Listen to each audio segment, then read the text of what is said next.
Hi,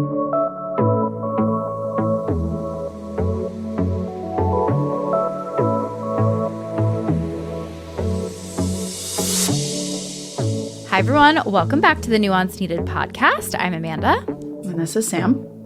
And today, Amanda's a little nervous. I don't even think I'm nervous. I don't know what's wrong with me. Let's get into it. So I'll start at the top. Amanda is going to be discussing and processing her chronic pain today. Yes. And her experience with that. And you said to me right before we recorded, I've been putting this off and I need to do it. Yeah. So because I'm a therapist and we're as close as we are, my question to you is, why have you been putting off this conversation?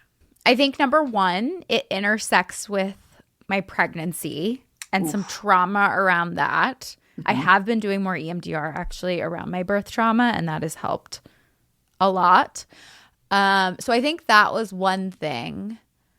I also am just like, it's a long story. And I'm like, is this boring? Is this really going to help anyone? Should I don't know. It just feels like so complicated and like self-involved sort of. That is what happens when we talk about our experiences. It tends to become self-involved. That's the sucky part about talking about yourself. It is true. It is true. And I have had like relapses with my chronic pain. So I think for a while, every time I would feel like, okay, I'm ready to talk about it, I would have sort of like a flare up. But I do feel very confident now in like, I can handle the flare ups. I know what's going on. It's such a complicated, annoying story. But I do think it'll probably help people to hear it. And people have asked me about it. So I should. I agree. And I think chronic pain is something that isn't really discussed until it gets to I'm an opiate addict levels. Yeah. Yeah. I feel like we don't really talk about that mid-level range that most people find themselves in. I feel like the conversation either goes from the able-bodied all the way to I'm an IV heroin user because I started on pain meds and nothing works, right? And so I think people just hear these extremes. Mm-hmm. And I think your story and your experience is really important just from what I know of it. All right. Thank you. Thank you for that pep talk. And Sam is here also because I'll probably get lost in the middle of the story as I always do. I'll pull us back in. Don't worry, everybody. Okay. Amanda, where would you like to start with this journey? I guess I should probably start at the beginning, even though, again, I like feel annoying. But I will start at the beginning. All good stories. My daughter is 3 years old now. So 4 years ago, I was pregnant. And I had a really horrible pregnancy, which is relevant to the story. I don't know. If anyone has sensory issues, 0 out of 10 recommend pregnancy. It is like sensory overload. Yeah. It is so much sensory experience. So, yeah, I hated being pregnant. I felt like I was like going through puberty again. It was horrible. Sorry if anyone's like considering it. You can love being a parent and 0 out of 10 recommend pregnancy. But I was very, very sick during pregnancy. I had hyperemesis gravidarum, HG, which meant I was just like incredibly sick all day long. I was on Zofran because I was losing too much weight in the first trimester. And I just thought it was normal because when you talk to people, they're just like, yeah, I'm really sick too. Just eat crackers. And it's not until you're like at a doctor and they're like, you're losing weight, that it became, and I was throwing up water. Like it was bad. It was like having a horrible stomach flu. Basically like the Zofran helped by that point. But before I got on Zofran, that is what it was. It was horrible. I have never experienced anything like it where I had to be off Instagram because looking at screens made me sick. Like it was so bizarre. Like I couldn't do anything because I could read a physical book a bit, but I like couldn't be on a Kindle. I couldn't look at my phone. Like even TV wasn't great for me. So I was pretty much a zombie, just like staring outside for a while.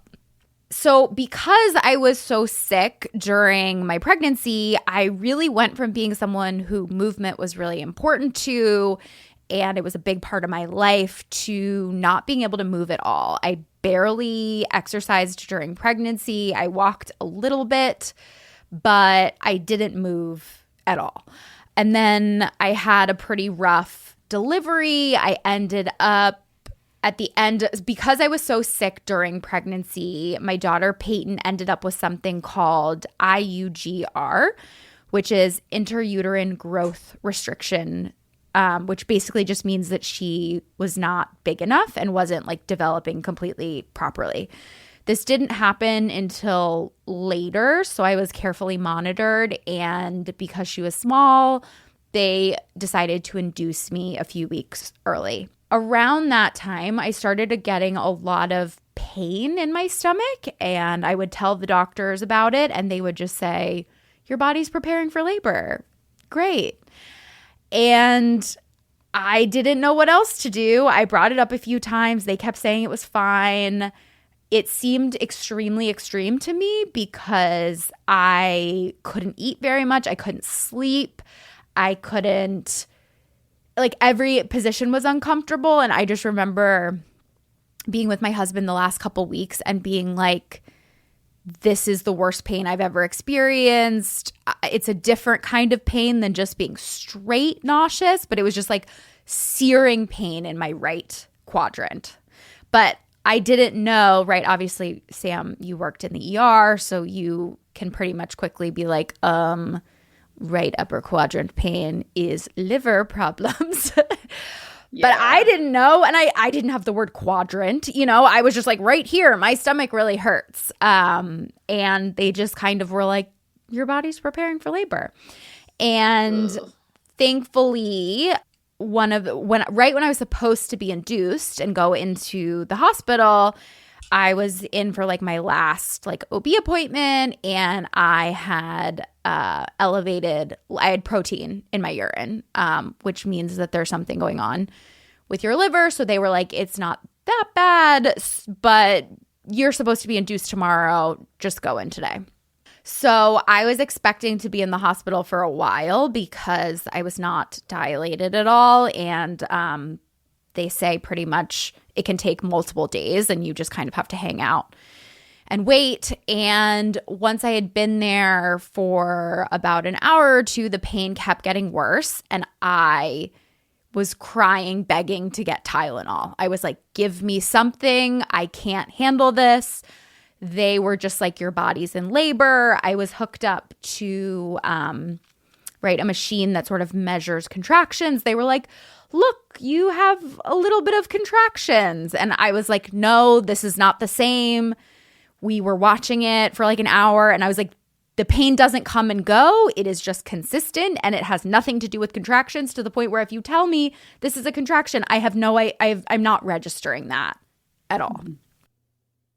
And they did some blood work, and they all seemed really, really confused, and no one knew what to do, and no one could give me any answers, but they wouldn't give me Tylenol, and we were just super confused. And then after I'd been there, I think I went into the doctor around like 12 or 2 or something. Around 6 o'clock, they finally came in, and they were like, so actually you're in liver failure. You have something called HELLP syndrome, which essentially means high elevated like liver and then low platelets. So basically what that means, it's a really rare condition. Sometimes people think it is like a more advanced version of preeclampsia, but because they're sort of similar, but they don't really know. They're sort of similar, but they're different. So I didn't have any of like the symptoms of that. I didn't have high blood pressure until that day. And then all of a sudden they ran more tests, and they were like, your platelet count is extremely low. Your liver enzymes are extremely high. You're going into liver failure right now. And not only is this so bad, But you have such a bad version of HELLP that you will actually have to have not just an emergency C-section, but you will have to have a C-section where you are completely under general anesthesia, and your daughter is going to probably have to go to the NICU. I was prepared for that because, again, she was coming early, and because she had that intrauterine growth restriction, I was prepared for that, but I was not prepared for her to not be awake during the surgery. So it happened really quickly. I'm so glad I did EMDR on all of this because I was not going to get into all of this today. But I did EMDR on this a couple weeks ago, and 10 out of 10, it worked real well. Because I'd probably be crying right now. But so yeah, it was horrible, like not being able to meet my daughter. Again, my HELLP was so bad, I had to be put under. It had to be really quick. And they needed to give me like a blood transfusion for all of that and everything like that. So yeah, I was also very concerned about just like I had never up to this point had surgery being sober. So I was like very nervous about recovery and what the pain medicine would look like and all of that. Yeah, we go into the surgery. I'm obviously out. I wake up. Peyton is in the NICU. But when you have HELLP, you have to be put on a magnesium drip. I don't know if you know what that is, Sam. It is magnesium. But apparently when they do this like magnesium drip, you have to be on it for basically 24 to 48 hours. And this is like the normal treatment for preeclampsia or HELLP. I don't totally understand what it does, but it makes you extremely loopy, extremely out of it.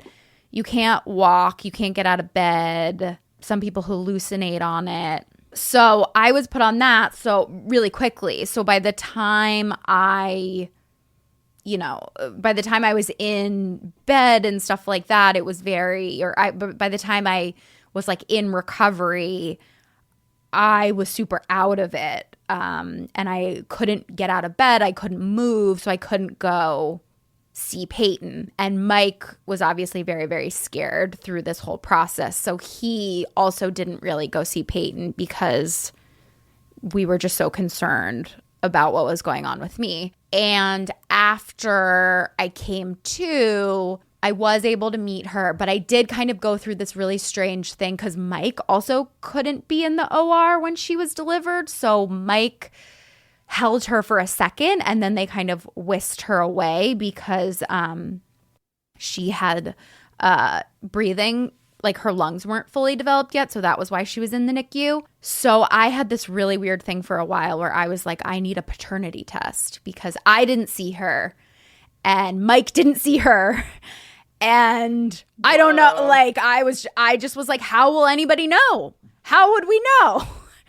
I mean, right, in hindsight and soon after, I was like, it's rare for, there aren't that many babies in the NICU born at the same time, like all of that stuff. But that was a weird thing that had happened to me during that. Wow.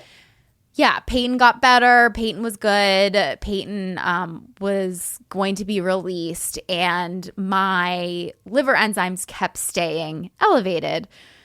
So they came in and were basically like, either you have fatty liver disease and we're going to have to take you to Tampa tomorrow and you may need a new liver, or your HELLP syndrome is just taking a while to go away. Because the problem with HELLP and preeclampsia is besides magnesium, like the treatment is delivery. Like there isn't any, like then you go back. Yeah. So they were like, if the baby's been out for over 48 hours and this is still going on, like it's either a delayed case or you have a bigger problem. Thankfully, a day later, it came down and I was good. And that was all fine. But it was a very dramatic, scary, obviously, birth experience. And she had hiccups a lot in my stomach when I was pregnant. And that was what made me be like, I don't need a paternity test, because when we took her home, she was hiccuping a lot, which was very cute. Yeah. So, yeah, I mean, after that, like I bonded very quickly with her and things were good. And I chose not to breastfeed because I was like, my body has been through enough. So much. I low-key thrived like newborn phase because I was like, I have my body back. My husband can actually help. This is freedom. No one can help you when you're pregnant. You're trapped. But you can give your baby to someone. Right. So I was like, this is amazing. I mean, I remember walking around being like, I cannot believe how depressed I was. Like, the sky is bluer. This is incredible. I can't believe. Because I also, during my pregnancy, had pretty severe like depression and had suicidal thoughts also. That all went well and things were good. And it is common when you have a baby that you kind of develop, it's called like a mommy shoulder and mommy wrist, obviously, because everything with women we make up cute little names for. Just from like holding the baby and like you're in this position, even though I didn't breastfeed, of doing that for a while. So I started having some pain in like my shoulder, but I wasn't really too worried about it. And I was so eager to get back to working out. I started, once I was cleared after my C-section, I started working out again. And I thought I was doing well. And then, I just kept having shoulder pain, and I kept also having pelvic pain, and I didn't know what was going on. And I kicked the can down the road for about a year, which I shouldn't have done because I was just like, I didn't want to go to more doctors. I didn't want anyone else involved. And basically when I went to pelvic PT, I also didn't realize, and I wish I hope pelvic PT starts getting more discussed, but because I didn't because I had a C-section, I thought that I wouldn't need pelvic PT because I was just like, I didn't even go into labor. I didn't push once. I was barely in labor at all. So I don't know why I would need that. And I learned obviously a lot that your pelvic floor can also, instead of we learn so much about how diastasis recti, where your abs separate and you don't have enough core strength. And I didn't have any of that. So I just thought I was fine, but your muscles can actually, and it's common after C-section, instead of being too loose, they can get too tight, basically, especially after a C-section and some of the restriction that can come from that scar. So I went to a pelvic PT and she was amazing. And she pretty much assessed that all of the working out I had been doing for a year was not good, basically, because I was doing these things. And I remember being surprised at how strong I was postpartum, but I was just like, I don't know, maybe I just got lucky and I'm just I didn't lose all of my ab strength. Weird, but I'm fine. And then I kind of figured out that I was basically only using my hip flexors to do any ab stuff for a whole year. And I was using my back. Yeah, I was basically overworking my back and my hip flexors, and I could not activate my glute muscles at all. Could not activate my core muscles. So that was a very, when you say that, you mean you couldn't tighten your abs? You couldn't feel yourself tighten them? Correct. Or clench your butt thought cheek. I was. Correct. Wow. I would do bridges and I would just use my back. And I had no connection to my glutes at all. I couldn't even squeeze them. You were completely disconnected from your body. Completely. And I didn't know at all because it is sort of especially if you can get your body into those positions, you just do think it's right. The trauma. Yeah. To think if we get way therapy woo here, not to interrupt you because we can get into this when the story's over, but I know the book The Body Keeps the Score it has its fair criticisms. Yeah. However, there is something to be said about the tension within the body and areas of the body that experience some type of medical trauma and are distance from them. Yeah. And I think it's fascinating that your trauma occurred in your abdomen and you just completely you psychologically and emotionally abandoned that area of your body. Totally. And the other thing I didn't know that my PT taught me is when you do get a C-section, hopefully, I mean, it depends on your algorithm, right? It's so funny how I've seen every like pregnancy and, I'm sure. postpartum video that exists.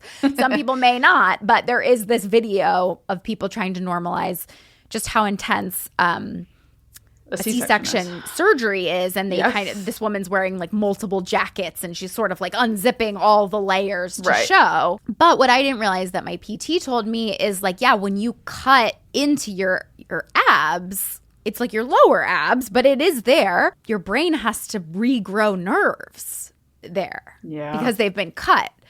So it is pretty easy and common.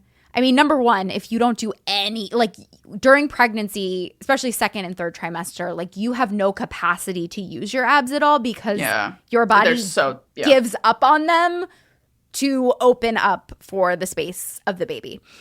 And you use it or lose it, right? So it is extremely common and people need to like start at the beginning and do, training to get back into their muscles. And I did that. I just thought I was doing it and I was using my hip flexors and my back. So yeah, you also have to like regrow those muscles. And you don't use your glutes a lot of times during pregnancy too. Again, because when you're in that sort of like open position, your back has to arch to make space for it. So it kind of is in this like permanent back dumping position when you're pregnant. And you can't utilize your glutes as much. And then a lot of times like you stay in this open posture postpartum unless you do work to correct it. So that's like the posture that I was basically in for 2 years if you count pregnancy and then postpartum. So my body had gotten so good at adapting,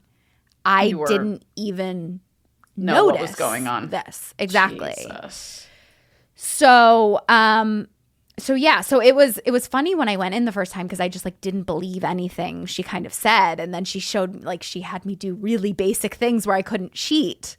And it was so humbling to be like, oh, you're right. I have literally no core strength. I have literally no glute strength. And that is what kind of started this like hip pain, pelvic pain, back pain, shoulder pain, all of that together. So I started doing PT and it was and I did like I have this incredible woman who does Pilates with me and she used to be a PT, pelvic floor PT. So she is kind of just like literally the workhorse who put my body back together. And thank God I had like the privilege and the knowledge and the resources to pay for this, to be able to go to PT, to be able to do this. Like, my God, the amount, it is just insane because I had so many resources and this still happened. So I cannot imagine people who don't. Like, this is why women have more chronic pain than men, I'm convinced. So anyway, so it took a really long time and I would get really frustrated. I mean, I remember, Sam, going to your house like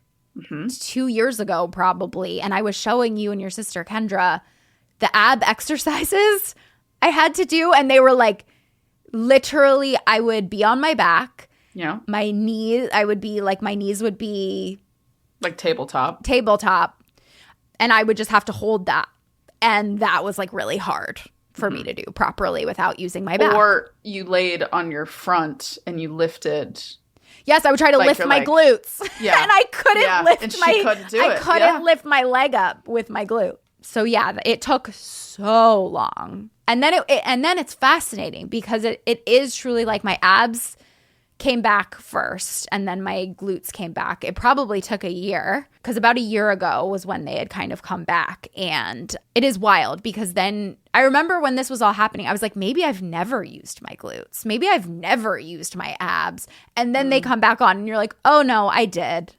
Like it is just such a fascinating thing of how you don't feel it at all. And then one day you do and you have like access to this. It's been such an interesting experience too of like, it's very similar to like mental health of like you don't know how an emotion feels in your body and you don't know and you don't know and you don't know. And then one day you do and then it like clicks, it is just fascinating how that all happens. So as everything was starting to do better and I was able to start like, because you kind of finding the muscle is sort of ground zero. So I was just trying to get to ground zero for almost a year. And then it was like, now I have to actually start building strength and trying to actually be strong enough to do things. So that's kind of been where I've been for the last year. But then a year ago, as this all was happening, because at that point it had been almost 3 years, again, because I was starting from ground zero last year, it had been almost 3 years of not using my body properly. I didn't have good posture. I had an elevated first rib, it's called, where like your first rib is actually sort of connected to your neck. Yep, which which I did not.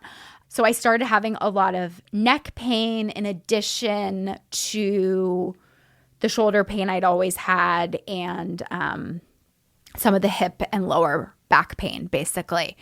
And it got so bad, I went to like different doctors. I ended up getting an MRI of my neck, and they found that I had 2 discs that were not slipped. I don't know what the term is when they're like kind of squished a little bit. Oh, I had 2 bulging discs. That's the word. Yeah, herniation is like full, I think. Like, yeah. And side note, it's really interesting. My sister-in-law got back surgery last year, I think.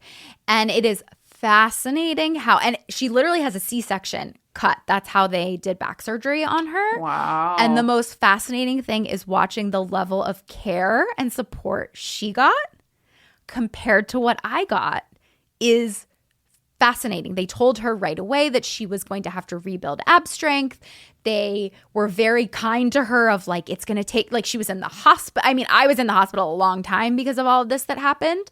So she wasn't in longer than me, but they like set her up with PT right away. They told her about all of this stuff. They told her about, how it would be hard to walk. And they like gave her support where when you're in the hospital for a C-section, literally even as sick as I was, they basically were just like, too bad, you got to figure it out.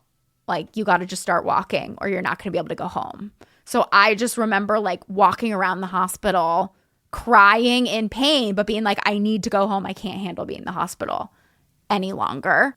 And it is just wild, the level of support. And it's also wild, and we could, go off on a huge rant about this. Like, it's wild how much when you're pregnant and even postpartum, like once they had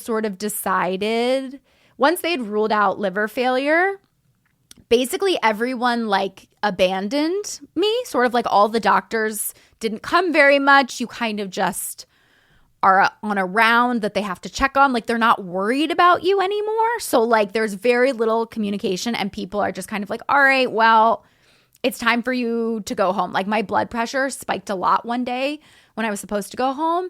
And they were like, well, you could maybe still go home. And I was like terrified. And I was like, I don't think I should. I think this is so scary to me. And they were just like, well, you got to figure it out. Just buy so I was sent home. They told me to just buy a blood pressure cuff. And they were like, just, watch your blood pressure. If something happens, go to the emergency room again. It was wild. It is officially summer, and I have an incredibly controversial opinion, which is I actually don't love summer. There are elements of summer that I enjoy. There are elements of summer that I like. I don't like summer, and that is because I would rather be cold than hot all the time. There's nothing worse to me than being hot. And sleeping hot is even worse. And since I am a solution-focused person, I am constantly thinking of what I can do to alleviate this problem, make it better for me, because it is so uncomfortable for me to be hot when I sleep. And one of the solutions that I have found is twofold. It is the Cozy Earth bamboo sheet set and the Cozy Earth bamboo pajamas. When I tell you that these things have changed my life and made summer heat and the summer season that much more enjoyable, I cannot speak more highly to it. The material is so breathable. It is so comfortable. It feels like you are wrapped in a cloud while feeling like you are remaining cool at the same time. I don't know how to describe it. You're just going to have to try it. Truly, they are incredible. And one of the things that I absolutely love about this brand is that their clothing carries a lifetime warranty. Any piece of clothing that you buy, lifetime warranty. You can return it anytime, get a replacement. Their bedding has a 10-year warranty. 10 years on your bedding. That is crazy. And it just speaks to how much they trust the quality of their product. Treat yourself to the cool, easy comfort your summer nights have been missing. Head to CozyEarth.com and use my code NUANCEBOGO, that's NUANCEBOGO, to buy one, get one free. Did you hear me? They are doing buy one, get one free right now. Mix and match across sheets, pajamas, and towels. That's code NUANCEBOGO, NUANCEBOGO, at CozyEarth.com for buy one, get one free. And if you see a post-purchase survey, please feel free to mention that you heard about Cozy Earth right here.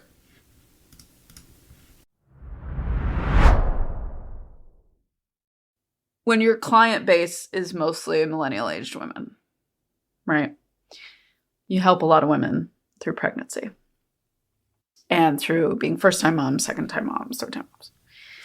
And my biggest annoyance with the way women are treated is that the second you go in and give birth, it's like you stopped mattering. Completely. And I also think that is perpetuated by some moms themselves, right? Of the comments of like, you know, you go in and a woman dies and a mother is born and the people that are like, all that matters is a healthy baby. All that matters is a healthy baby. No. All I want is a healthy baby. Which, yes, valid. Right. Everybody wants that for Absolutely. you. I want that for myself. I want that for anybody who is experiencing pregnancy, hands down. The biggest thing that I have pushed with my clients is I'm like, no, you are not dying going into that delivery room. You are still you. You are still your personality. You are still your life experiences. You are still your interests, your dislikes. You are still you. You have gained a pillar of your identity. Yes, you have gained a new massive pillar of yourself in identifying as a mom and a mother. Yep. And all the other parts of you still exist. Mm-hmm. And what I am so tired of is this incessant focus on the babies and the kids. Yes, they are important. Yes, they matter. As a woman that does not have children, I am exhausted by the conversations around the kids and the babies. I want the conversations around moms and women. I want the conversations, Totally. and even dismissing moms, I want the conversations around women. Yep. I want us talking about women's pain. I want us talking about women's discomfort. I want us talking about the experience of being a complicated human with multiple interests and multiple desires, and to let women be themselves independent of these other identities that they have. Yep.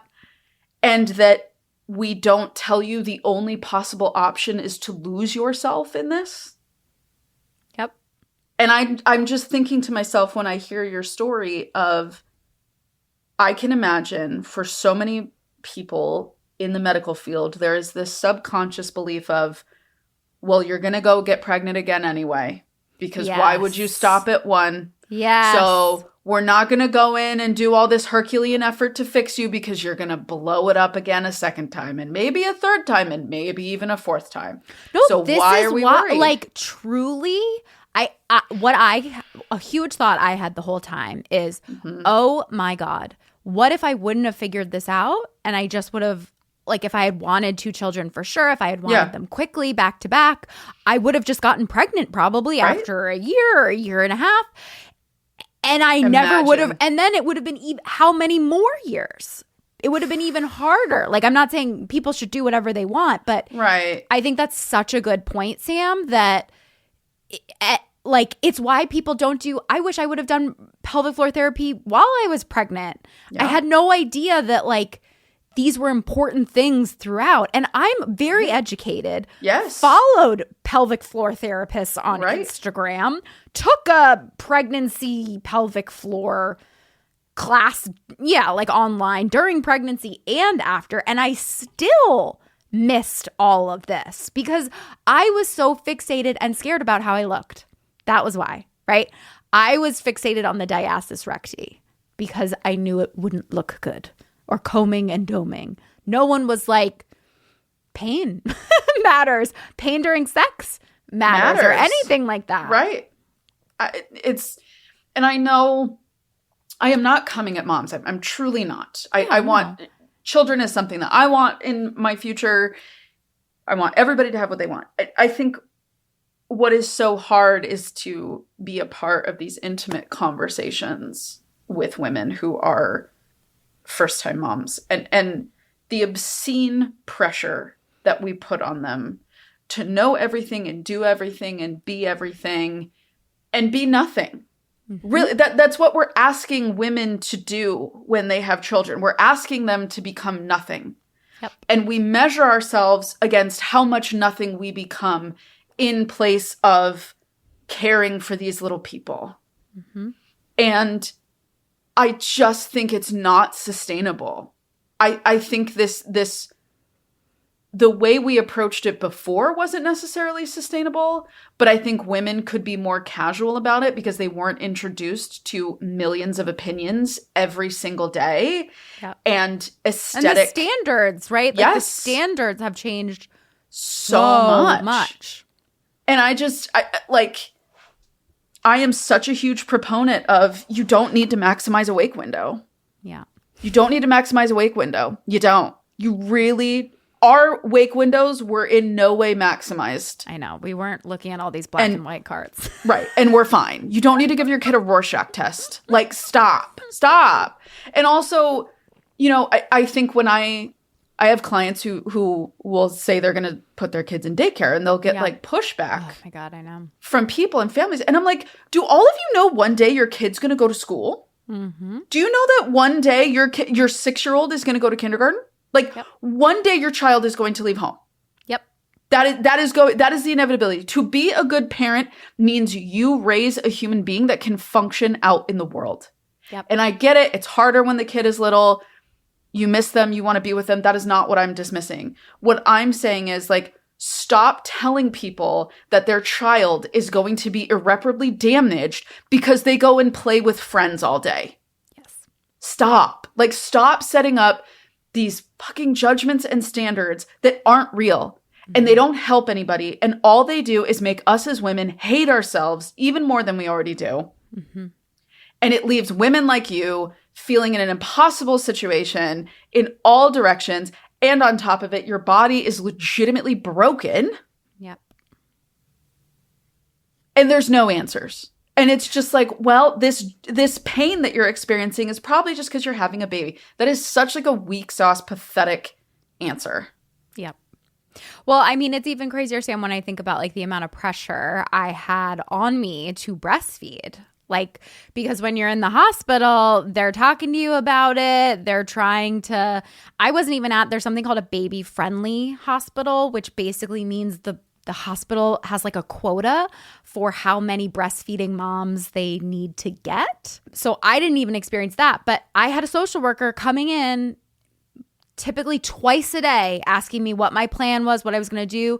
They came in while I was like comatose, and I had no idea what's going on. I was still hallucinating on magnesium. Yeah. So it was crazy. And I just remember all this pressure. And the hardest part is like, there is this pressure because they're like, if you don't start pumping, right? Because I wasn't with Peyton. I couldn't breastfeed. Right. They were like, if you don't start, and I probably, like, I don't know how I would have continued or what I would have done. Like, if I would have had that magical, amazing experience that I wanted of like being able to hold my baby, I probably would have breastfed or at least tried. But I didn't want to pump. It felt so gross. This was also the weirdest thing is I was like, I'm on tons of pain meds right now because I was in tons of pain with my liver. I was very nervous about being on too much pain.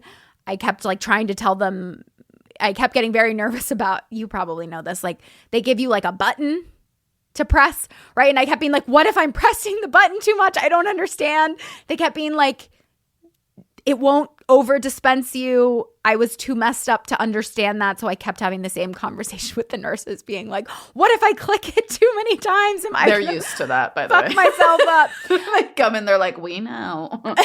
Yeah. But anyway, so yeah, they kept being like, but yeah, do you want to pump and we'll send the milk up to Peyton? And I was like, I'm high as a kite.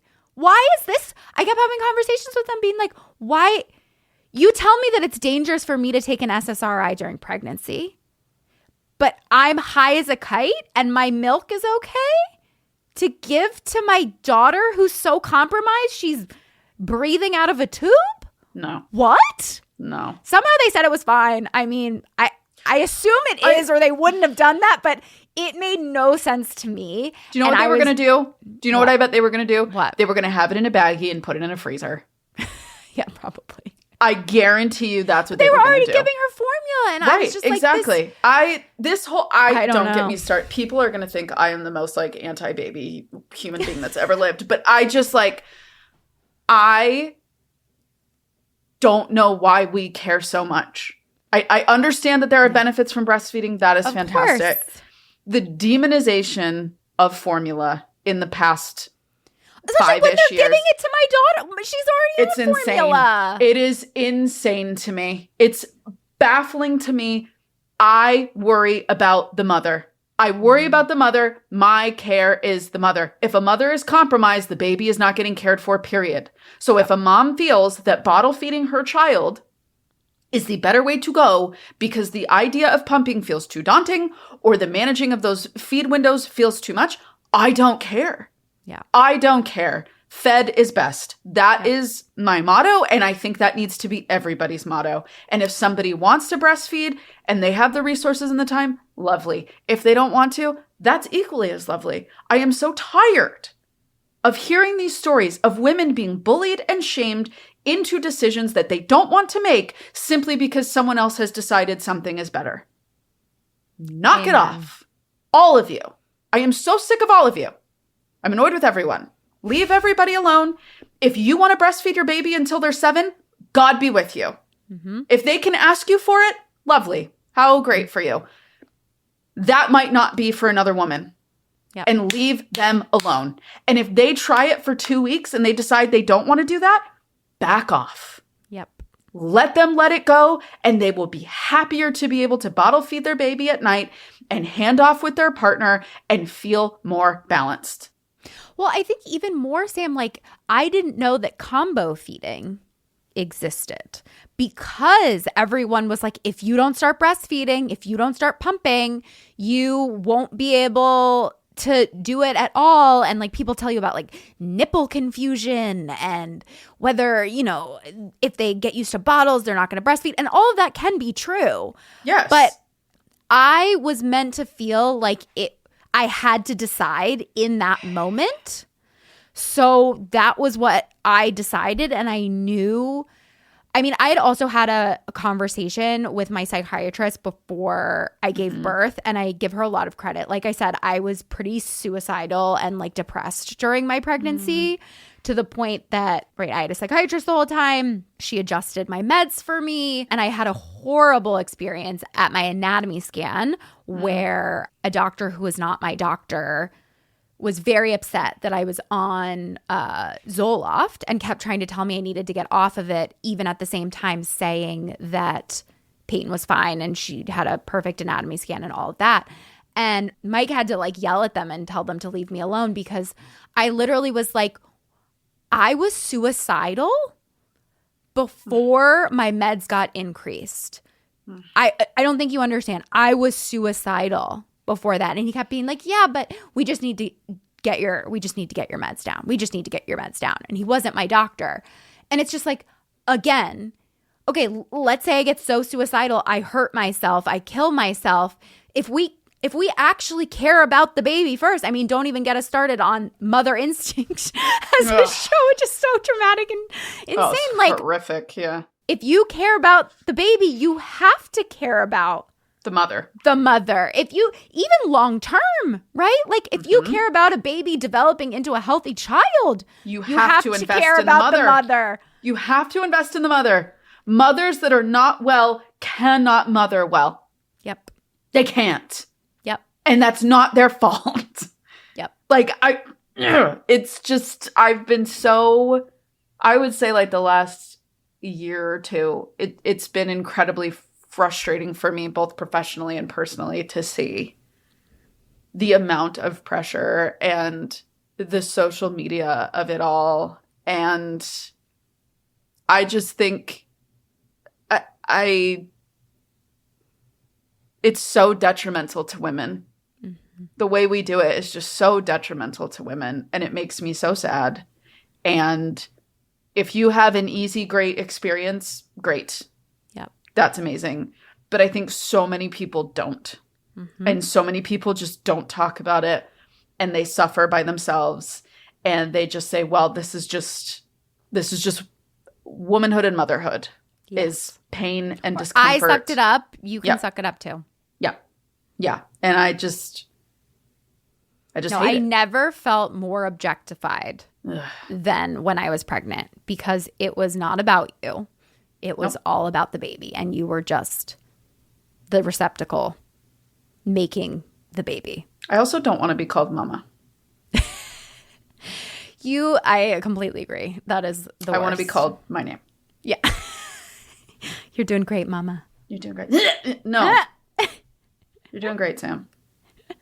That's what I want. Yeah. Because I'm still Sam. I'm still me, as with anybody else. And I just think it's like so, I get like for nurses, sometimes it's really hard because you're trying to respect patient privacy, and it's hard to like learn people's names and like keep everything straight. So in mother baby, it really is just mama. Like I can get that, but even like I don't know. I just can say how are you. You don't have to learn someone's name. No, you can be like, how you doing?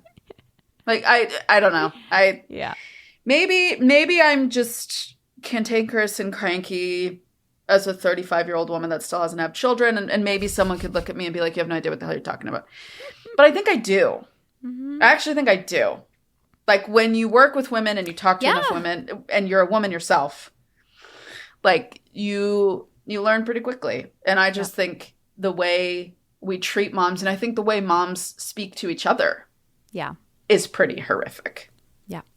And I just think you're really brave for choosing yourself that entire time, and that you didn't just fold into it. Yeah.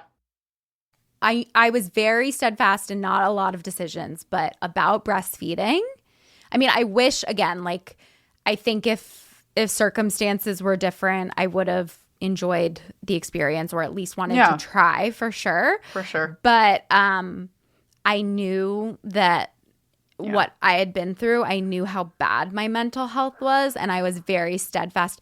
And so what my psychiatrist said when I was pregnant and trying to make this decision was, just so you know, the hormones that you're going to experience when your milk comes in is going to be extremely similar to when you first are pregnant. And that was the worst my mental health was. Oof. So she was like, you might not be a good candidate for breastfeeding.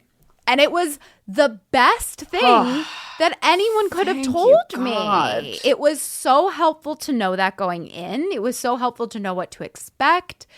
The way she phrased it was like perfectly. She will be my psychiatrist forever because of that like level of trust that I developed with her. And it's just like those are the, like, we need to be given informed consent. And we need to be told that multiple things can be right. And the irony of all of this is that, you know, like at some point, obsessing about certain things then makes your mental health worse, which then negatively impacts people. Right. Like that's what the insane thing, everything has trade-offs. Yes. And you have to weigh what works for you, your lifestyle, your values, what's important to you. Because everything, there is no perfect solution. There will always be trade-offs. So you have to pick the ones you can live with.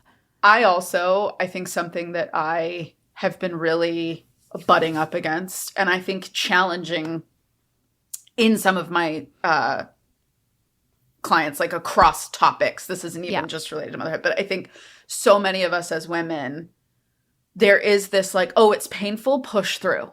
Push through. Like, it'll get better. You just have to push through. And I'm sick of telling women to do that. I'm like, if it hurts, if it's uncomfortable, if you don't like this, stop. Yep. Talk about it. Get answers. You do not have to engage with something that is causing you physical harm until we can figure out why it's causing you physical harm. Yep.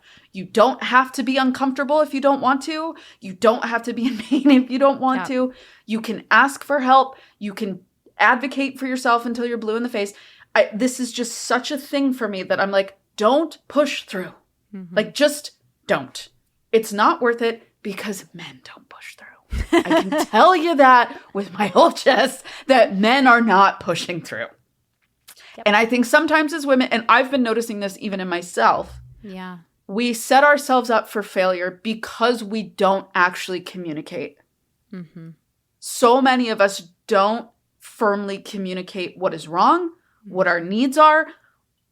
We don't ask questions. We are so fearful and self-conscious of disrupting anybody else or being an inconvenience that we end up spending all of our energy just like thinking about things up here. Yep. And we don't ever actually articulate what the problem is. And I think this is where women can stand up and admit that we've hurt our own feelings with this for a lot of different reasons. Yeah.